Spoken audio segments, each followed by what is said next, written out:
All right, hello everyone. Welcome back to another episode of Star Wars Mark of Balance. My name is Mark, and the final episode of The Acolyte has premiered. We have made it to the end of the series. This is episode 8, titled The Acolyte, and this finale was about par for the course for the series as a whole. It was a completely nonsensical wrap-up to this already nonsensical plot. It was predictable from start to finish. Some of the predictions I made all the way back in episode 4 came to fruition here. And for a show that is marketed as a mystery, that's not very good. The episode was full of plot conveniences to get characters from point A to point B, or characters conveniently leaving bits of information out so that the plot can move forward. And in the end, this finale sends a completely backwards message to Star Wars fans and is anti-Star Wars to its core, and goes against everything that George Lucas wanted to teach with the story of Star Wars. Osha is painted as this triumphant hero that has freed herself from the shackles of the oppressive Jedi and has committed cold-blooded murder in the name of revenge. And there's this undertone of victory and resolution and triumphantness in the end between her and Kumir training together that completely betrays what Star Wars is supposed to be, implying that embracing your dark side is somehow a good thing now, and that Osha is better off because she has embraced her dark side, when in reality, Osha has made a terrible decision, and she's going to regret it for the rest of her life, and that she is committed to a life of misery moving forward.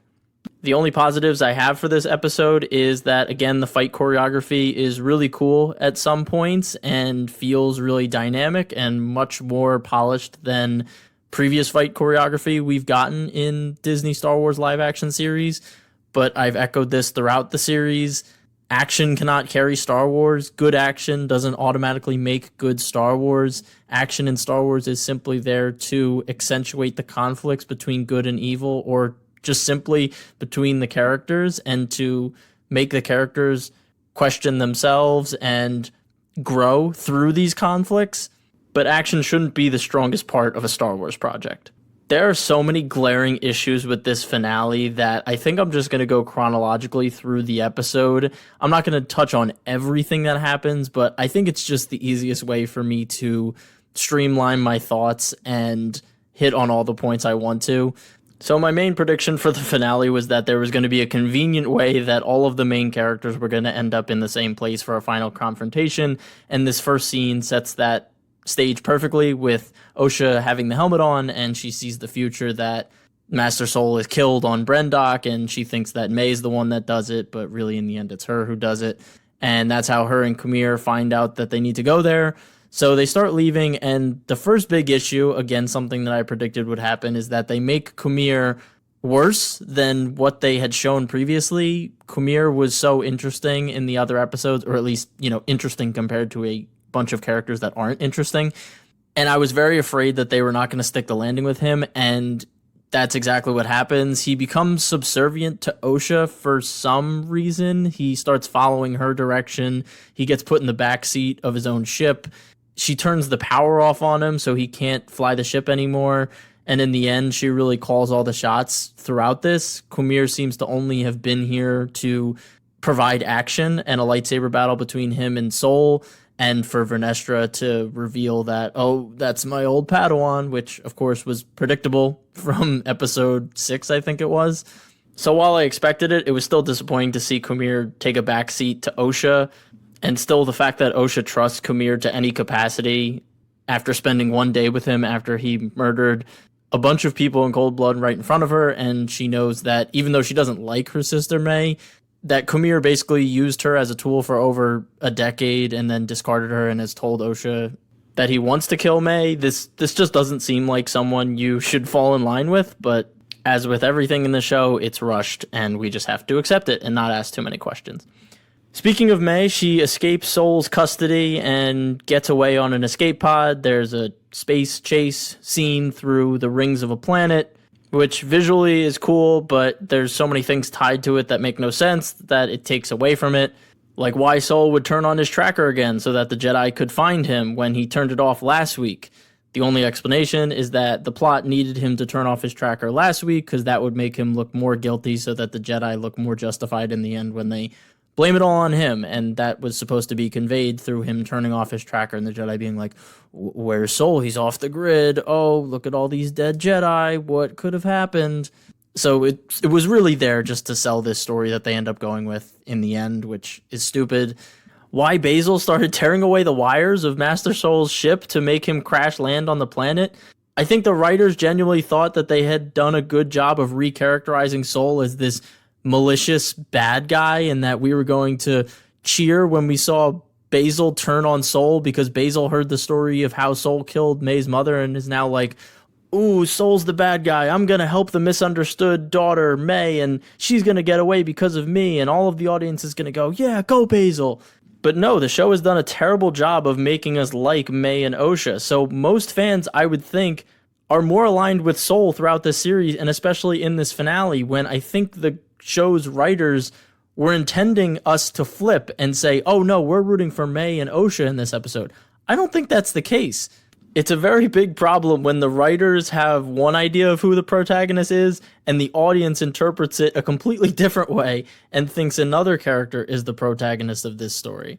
This show could have painted Sol as a more antagonistic character, but they portrayed the Coven way too close to the dark side and making their powers feel closer to the dark side than the light side or even a middle ground Force cult. And I'm sure people will say, oh, it's about perspective. The Jedi see it as the dark side or a negative use of the Force, but it's really their culture and that's how they use it.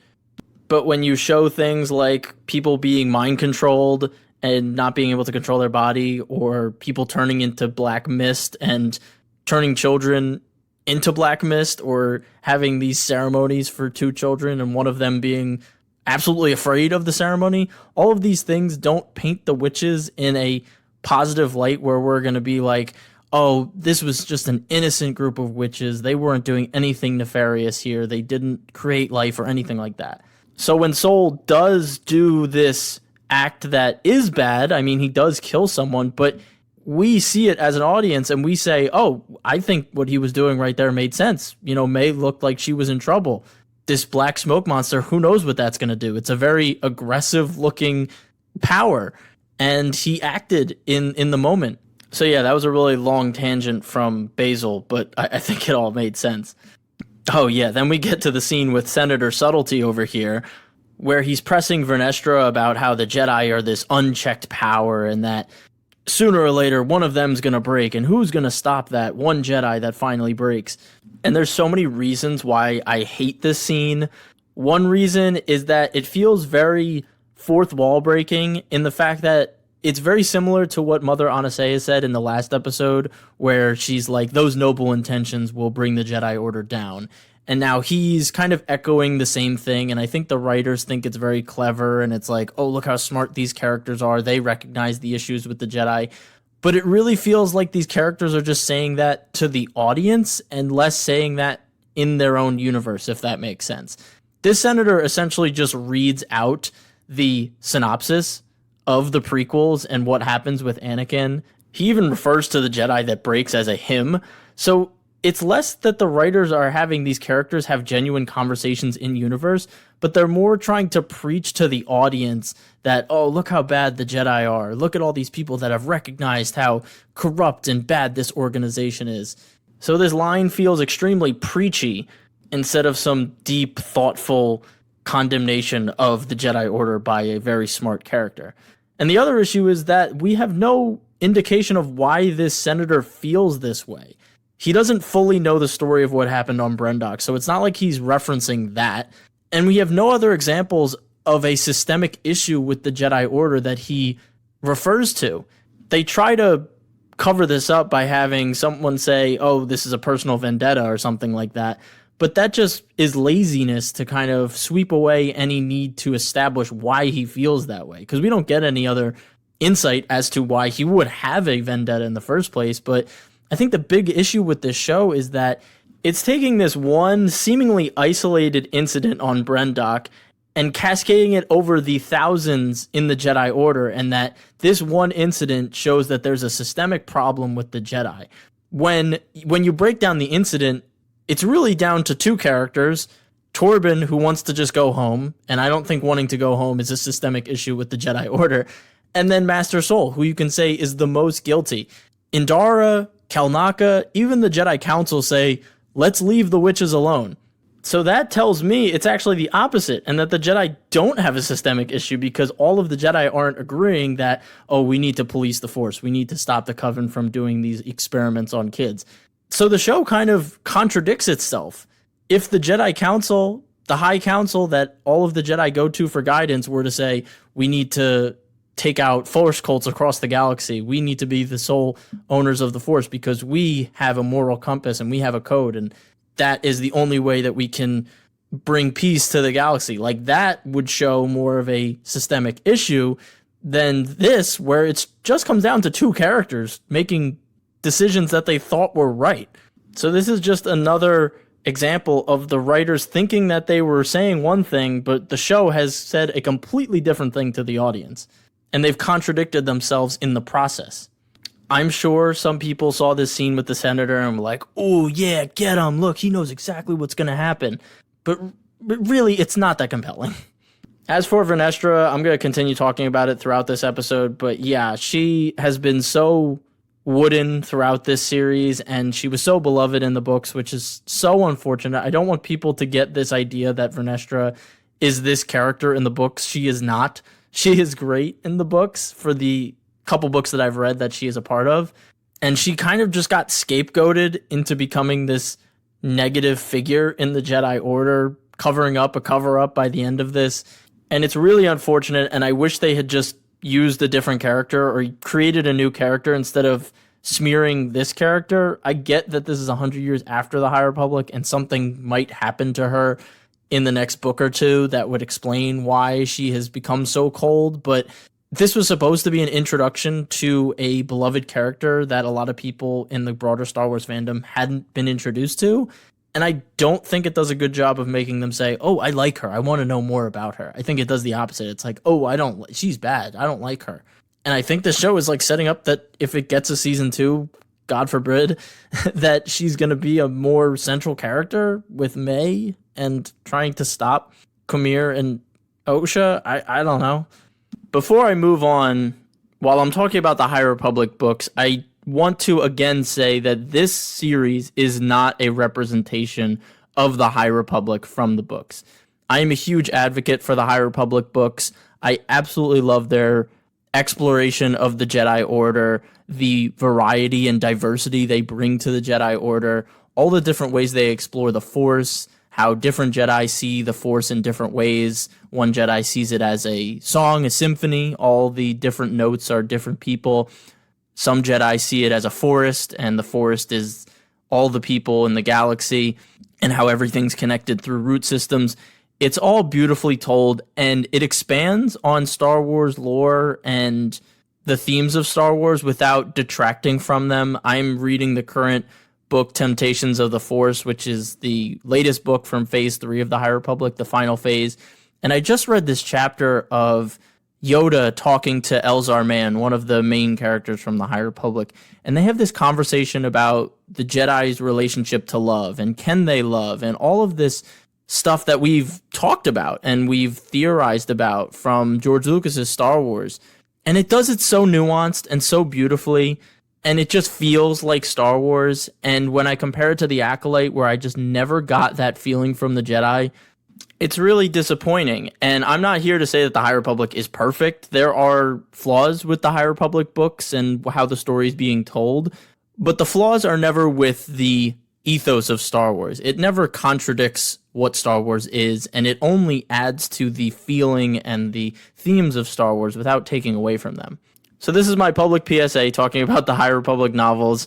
You might not like them, and that's totally fine, but I very much think they're worth the effort to at least try them out. I believe the next scene is when Osha and Kumir leave the planet, and we see the big reveal that a lot of people had been theorizing about since this show was first announced. Everyone thought, 100 years before The Phantom Menace, this could be tied to Darth Plagueis and Sidious's lineage. And we finally get the Plagueis reveal. And the reveal looks great. I mean, he looks horrifying. And I would be genuinely excited about this if it wasn't for the fact that Plagueis is now trapped behind the Acolyte. If we want to see more Plagueis, we have to see an Acolyte Season 2. And based on Season 1, I have no confidence that they could write Plagueis in a compelling or interesting way. I haven't read the Plagueis novel. I have it in a softcover version. I started to read it maybe 5 to 10 years ago, but I never finished it, and I'm excited to jump back into it in the next couple weeks. But if the Acolyte Season 2 happens, God forbid it happens, but if it does, they need an entirely new writing staff if they're going to tackle subjects as important as Plagueis and the lineage of Sidious, the main villain of the original Skywalker saga. Now, there's an argument to be made, and I'm going to subscribe to it based on how manipulative this season of The Acolyte has been, but there's an argument to be made that Plagueis was inserted into this season just to dangle the lore in front of Star Wars fans and say, oh, look how cool this is. You've always wanted this, right? Right? Well, you can't have it unless you say you want a season 2 and re-up those Disney Plus subscriptions. That's what this feels like. And I'm sure Plagueis was always in the discussion when they were talking about where this series could potentially go if it got multiple seasons. But based on how stretched out Season 1 has been, and this story really could have been told in 4 to 5 episodes maybe, I feel like we were shortchanged on Plagueis. I think he could have been brought into the fold in a more meaningful way in this series. Maybe not directly interacting with like Khmer and all this other stuff, but I feel like we could have seen him operating in the shadows a bit more. And in the end, they just put a 3-second tease of him in the finale. So, to wrap up my thoughts on Plagueis, I'm sure there's plenty of people that saw Plagueis and immediately said, oh, Season 2, come on, we need a Season 2 now because Plagueis is in the fold, and I feel like that's just falling into Disney's trap here. It might make some Star Wars fans forgive all of the terrible writing and character work that has already occurred in Season 1 in favor of being excited about Season 2 and the potential for Season 2, but if Season 1 taught us anything, this group of writers and Disney and the executive board cutting down episode lengths and putting these restrictions on the writers, it doesn't bode well for Season 2. And I'd rather them not ruin Plagueis than see Plagueis, if that makes sense. I've always argued that in Disney Star Wars, sometimes they add so much that it takes away from Star Wars. And I'd rather Plagueis be this mythical being that we hear about in Revenge of the Sith. And if you take the book as canon, you can. But it really comes down to one of those things where the more you know, the less interesting it is. It's kind of like in horror movies. The monster is always scarier when you don't see it. And if they reveal Plagueis, the monster, and he isn't interesting, then Plagueis as a character and that scene in Revenge of the Sith feels way watered down if Plagueis is written as well as what we've seen in Season 1 of The Acolyte. The next chunk of the episode is the action portion where all of the main characters are back on Brandok at the Coven facility where that fateful night happened 16 years ago. Soul faces off against Khmer, and May and Osha come face to face again. Master Soul and Khmer have a really cool lightsaber fight. I really like the bridge choreography, how they cut through the bridge. They have some hand-to-hand portions. They're throwing their lightsabers. It's dynamic. It's interesting. I like the samurai cut that Soul does when they have that face-off and he cuts Khmer's lightsaber. That was really cool. On the other side, the May and Osha fight feels super robotic and stale. I did not like the hand-to-hand combat here. What I really want to focus on from this portion of the episode is the trial, let's say, of Soul, where everyone is surrounding Soul. He's in the middle. May is pressing him about what happened that night 16 years ago. Admit that you killed my mother. Admit that you did it. And Soul admits it. Soul says, yes, I killed her. But of course, in Acolyte fashion, he leaves out crucial details to make him seem more guilty. You know, they want the audience to believe that Soul is this terrible person that deserves what happened to him and that Soul should die by Osha's hand. Osha deserves this revenge. He deserves this justice. But he doesn't bring up anything that happened surrounding the reason that he would kill their mother. He doesn't bring up she was turning into a smoke monster. I had no idea what she was doing. I saw May disappearing. I thought that it was the right thing to do. Osha gives him a chance to explain himself, and he doesn't. And I know some people might argue, oh, well, the guilt had finally broken Soul, and he was ready to die, and there was no point in trying to explain himself because Osha made up her mind. But it just feels manipulative in the fact that they leave out these details in these character interactions so that things can happen. And again, we get this problematic message that the Jedi and these characters are willing to die at any time. They're all suicidal. And it's such a bad message to send, again, in this day and age where suicide is very prevalent. It is a very serious topic, but you're sending such a bad message with Star Wars if every character has this suicidal death wish. Sol just gives up in the end. He's like, yeah, kill me. There's no point to even fight. Torben kills himself after 10 years of contemplation. Vernestra sells this story that Sol literally kills himself to the Senate, to the Council, to everyone back in the Republic. It's all baked in this weird obsession with having characters commit suicide in modern media and not adding the proper weight to it contextually in the episode or the movie, whatever it is. So in the end, we see Sol as the representation of the flawed, terrible Jedi. He's reduced to this weak, crying character that is ready to die, and everyone around him is justified in watching him die. He deserves this. The Jedi are so bad.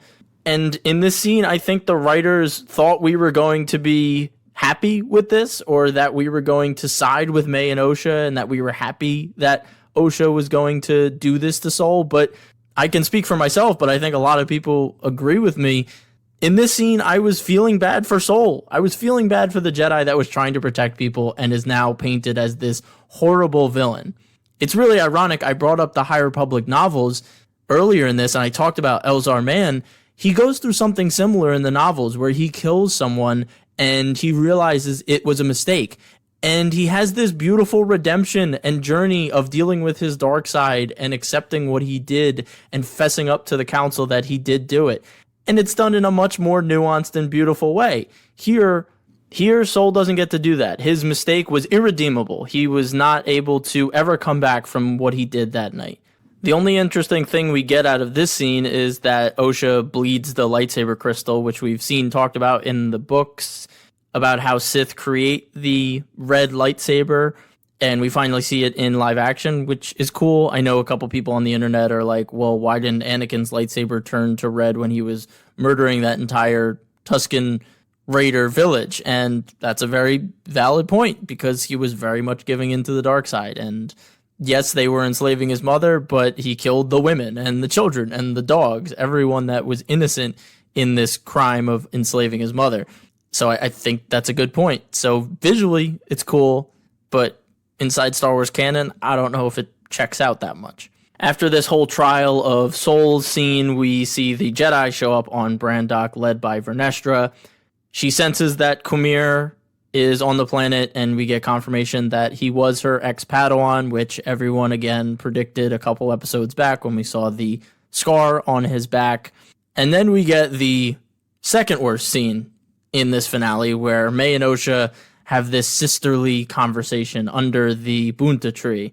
And now all is forgiven between the two sisters, now that they know that the evil Jedi was the one who wronged them so many years ago, and they ignore the fact that May still did start the fire. Even if she didn't mean to blow up the whole facility, she did start the fire. That is still something she did. Then we get this astonishingly stupid resolution between these three characters, where Osha agrees to train with Kumir if Kumir lets May go. And they have to let May go on this planet where the Jedi are, and where they will inevitably capture May and bring her to trial for what she did. But their solution to that is to wipe her memory, which Kumir can now conveniently do. And I guess the thought process is, if May doesn't remember killing Indara and Torben, that the Jedi won't be able to convict her? Even though there were multiple Jedi, including Ki-Adi-Mundi, in the meeting that saw that she had killed 2 Jedi Masters already, is the thought that if a criminal doesn't remember doing the crime, that they're automatically exonerated from the crime? Osha is condemning May to be arrested by the Jedi by leaving her on this planet, and it's supposed to be this fond farewell? Why is May agreeing to this? Is she really this selfless that she's like, Osha can do whatever she wants, I'll bear that cross? Even though they could all just leave together right now and do it on another planet where the Jedi can't immediately arrest May? What is the thought process here? And then Osha says, I'll find you. What do you mean you'll find her? She's right in front of you. You have her right now. Why are you leaving without her?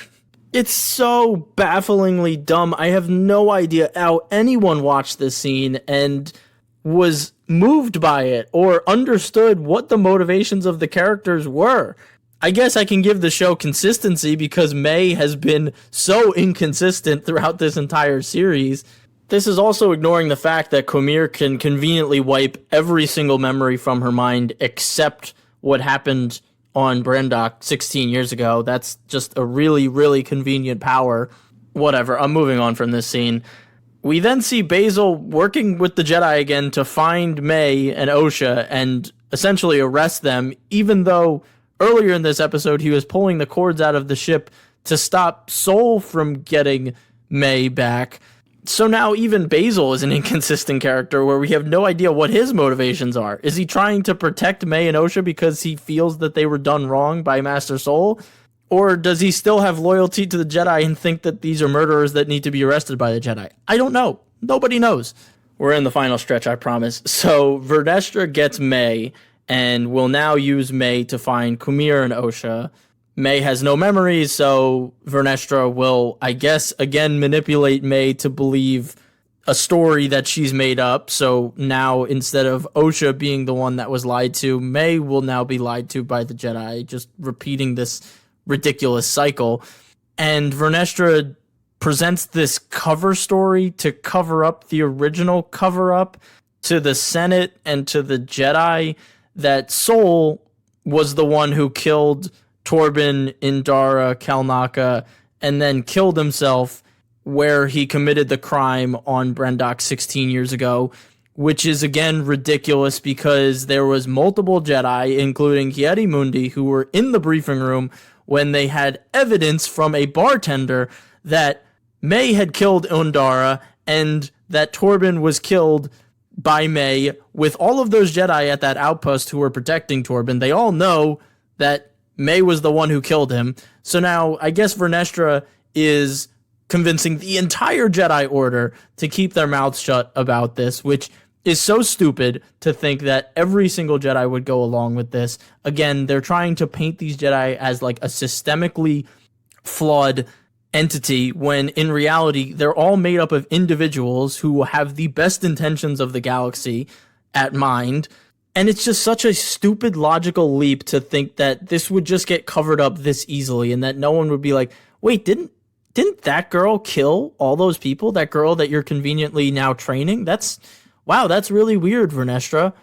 Vernestra has become the most powerful Jedi in the entire Jedi Order, and she's not even on the High Council. So she calls the shots and they just say, oh, okay, that's weird. And to wrap up Vernestra's ridiculous arc throughout this series, she then tells Master Yoda in the final scene, which again is something I predicted from the first episode of The Acolyte when people were like, oh, do you think Master Yoda will be in the show? I'm like, no, I think he will be in the literal last scene when they are about to cut the credits and we'll see him for one shot. And that's exactly what they did. And apparently Vernestra tells him all of this cover-up stuff and Master Yoda just goes along with it. And Master Yoda is now this corrupted, terrible Master Jedi who hasn't been training and being a light in the galaxy for 900 years. Master Yoda's failure in the prequels was that he was complacent and that he couldn't see the darkness right in front of his eyes, and he allowed the Jedi Order to become these warmongers who led armies for the Republic instead of sticking to their principles and following the will of the Force and helping people. That's Yoda's flaw, because all of the Jedi looked to him as the oldest and wisest master, and he allowed that to happen. It's not because he was like some corrupt politician who was doing these backdoor dealings and knew that the Jedi were doing all this shady shit. It's ridiculous. It's a ridiculous character assassination for Yoda that was done, again, for this weird Easter egg moment that's supposed to make us go, oh, wow, Master Yoda, if we get season 2, maybe we see more of him. And I guess the claim here in the end is that the senators will do this internal investigation of the Jedi Order, and that's what will bring the Jedi closer to the Republic. But again, if they do complete this revision of the Jedi Order and they were so flawed, then why didn't they change anything about the Jedi when we get to the prequels? Wouldn't the point of the investigation to be able to identify what's wrong with the Jedi Order and force them to change it so that the prequels never happen and that the Jedi Order becomes something better? Or are we supposed to make the logical leap that the Jedi being more aligned in the Republic is what the senators wanted, and that's why they did this whole thing, and that's why they're so close to them in the prequels, and that was the ultimate goal? Not to actually change the Jedi, but to use them? I don't know. This is so bad. And then we get the most anti-Star Wars and anti-George Lucas ending of any Star Wars media I've consumed, where Osha and Kumir are painted in this triumphant light that they have rid themselves of the shackles and the oppression of the Jedi Order and can finally live free in the galaxy. They're the true heroes. The Jedi are the bad guys. They hold hands and embrace and watch the sunset together and definitely aren't going to train to kill more people in cold blood. That's not what they're going to do. They're going to make the galaxy a better place, right? A galaxy without the Jedi is the best place, right? Because the Empire was so good for the galaxy, right? Osha didn't just make the worst decision of her life by embracing her dark side and commit herself to a life of misery that every single Sith ever has been shown to experience. This undertone that Osha's life is now exponentially better now that she has joined the dark side is absolutely ridiculous. It's anti-Star Wars. It is a terrible theme. It is a terrible message to send. And you can say, this is the perspective of the Sith. That's the point. We're supposed to look at them as the heroes. No, we're supposed to understand them. We're not supposed to say they're doing the right thing. Anakin in Revenge of the Sith is literally crying on Mustafar after he commits his atrocities. He knows what he's doing is terrible, but he is trapped by the Sith and the idea that he can save Padme. Asajj Ventress was taken by Count Dooku after her master was killed when she was a Padawan, and she was a tool for him. And then she was discarded, and then she found her way back to the light. Darth Maul was used by Sidious and discarded, and his whole life was bent on revenge of Obi-Wan, and he was in pain and miserable. He lost everything. He became a hermit and a slave to his revenge plot. Darth Vader, you know the story. Sidious, you know the story. Being a dark side user or a Sith or whatever you want to call it is a miserable existence. Telling people hatred, anger, revenge are good things when they're justified is a terrible message to send because you lose yourself. And this ending is projecting this idea that these characters were done wrong and now they can live their lives as they please, and that is a good thing for the galaxy when it is not. Kumir plotted to kill people. He killed people in cold blood in the name of freedom and the fact that he was being oppressed and he can't use his powers freely. That's a good thing. We don't need a dark side user running around doing whatever he wants in the galaxy. That is literally what the Jedi Order is there for, to protect people from people like Kumir who want to take, and are selfish with their freedom. Unlimited freedom is not a good thing. That's why we have laws. That's why society has evolved over hundreds of years. Attack on Titan, my favorite show of all time. Eren Yeager wants freedom. That is his goal and his motivation throughout the series. And we see how that idea twists and corrupts him. And by the end, he is the antagonist. He is the villain. He is not painted to be this savior. He is doing a terrible thing in the name of freedom. Kumir is doing the exact same thing, but this series has no nuance, and they make it seem like this is a good thing because everyone deserves freedom. Yes, everyone does deserve freedom, but that doesn't mean you can take freedoms away from other people. This finale just gets worse and worse the more I think about it, especially this ending, and I just want to say that if you're defending this finale or you think this is some great revelation for Star Wars, I just want to remind you that just because something is titled Star Wars or has Lucasfilm and Disney attached to it doesn't automatically make it good Star Wars or authentic Star Wars. Star Wars isn't a story that's set in stone. It's not based on anything. Anything that's new in Star Wars is just someone's idea that they're throwing against the wall to see if it sticks, and hopefully it aligns with what came from George Lucas's mind. I think people need to just understand that because the branding says Star Wars doesn't automatically mean that this is definitive Star Wars. Hopefully what I'm saying makes sense, and I don't know if I'm conveying this in the right way, but let's say they put out a movie and they title it Star Wars blah blah blah, And in that movie, it's completely terrible. It feels nothing like Star Wars. They're contradicting everything that happened in Star Wars before. Just because the title said Star Wars and that Disney and Lucasfilm put it out doesn't mean that that is Star Wars. It still needs to follow the themes of Star Wars. It still needs to follow the intention of what George Lucas set out to do with Star Wars. And just because it checks the title box where it says Star Wars doesn't mean that it is a new chapter in Star Wars. I don't know if I'm making a lot of sense here, but I think you guys know what I'm trying to say.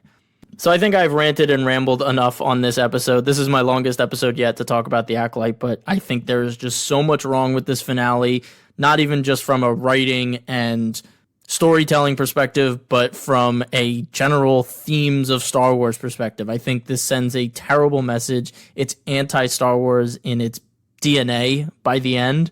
And it ultimately doesn't feel necessary, and it doesn't feel like it enriches Star Wars as a story. I made a reel a while back. It's my best performing reel, and I'm so proud of that because I love the content that I put in it. And the reel essentially argued that putting the Jedi under a microscope has already been done before and in much better ways in the prequels and the Clone Wars. This series didn't add anything to that. If anything, it detracted from the exploration of why the Jedi failed in the prequels. But now we have this addition that says, no, the Jedi didn't just fail because of all of these nuanced things. They failed because they were just a corrupt organization. And I push back on that, and I don't agree with this addition to canon. And just because this series has the Star Wars name on it doesn't mean that I have to accept it. And that's my final piece on this show. This is my least favorite Star Wars show. I think it's objectively the worst Star Wars show, far and away. And even though this was good to me on social media, I very much wish that this didn't happen or that they did something more interesting or better with this series, because I think there was a lot of potential here. It was my most anticipated Star Wars show since the moment it was announced. So anyone thinking that I've been negative on this show with preconceived notions before watching it, that's incorrect. I was always an advocate for the show and even defended it when people were calling it woke from interviews before it had even aired or anything that they said negative about the show. I was always an advocate for it. So this is very unfortunate, but I hope you guys have enjoyed my coverage of this for the past 8 weeks. And let me know what you guys think. If you liked it or didn't like it, follow me on Instagram at @star_wars_mark of balance. If you could leave me a review on whatever streaming platform you're listening to this on, I would really appreciate it. And as always, stay safe, stay healthy, and may the Force be with you. Peace.